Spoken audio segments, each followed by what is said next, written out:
ఇప్పుడు మళ్ళీ మనం అయితే కొంచెం ఆయిల్ పోసుకోవాలి అదే పెనం పైన. ఆయిల్ పోసుకున్న తర్వాత ఇప్పుడు కొంచెం జీలకర్ర,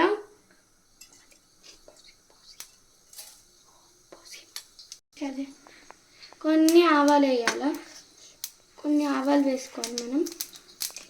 ఇప్పుడు ఉల్లిగడ్డ, పచ్చిమిర్చి, కరివేపాకు వేసుకోవాలి.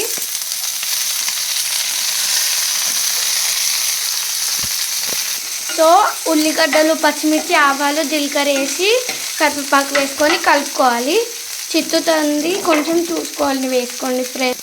చిటపటలాడుతుంది గైస్, చూడొచ్చు మీరు ఎంత మంచిగా ఉందో. ఒక్కసారి ఇలా మంచిగా కలుపుకుంటే ఆయిల్ మంచిగా వీటికి పట్టుకోవాలి. చూడండి, కొంచెం ఒక 2 టేబుల్ స్పూన్ ఆయిల్ వేసుకున్నాను. మీకు నచ్చినంత. ఫస్ట్ అయితే నేను చిన్నది 1 స్పూన్ అంత వేసినాను. మీరు ఒక 2 స్పూన్స్ వేసుకున్నాను. పసుపు వేసుకొని కలుపుకున్న తర్వాత మనం ఫ్రై చేసుకున్న బెండకాయల్ని అందులోకి వేసుకోవాలి.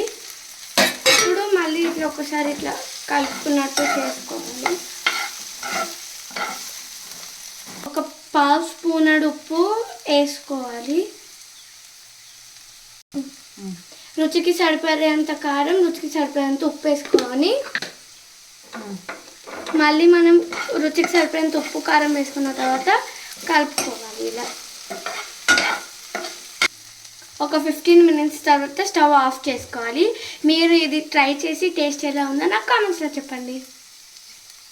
15 మినిట్స్ తర్వాత 15 మినిట్స్ కనుక ముందే మంచిగా ఒకసారి కలుపుకొని స్టవ్ని ఆఫ్ చేసుకోవద్దు. ఇప్పుడే ఒక 1 మినిట్ తర్వాత చూసుకోవచ్చు.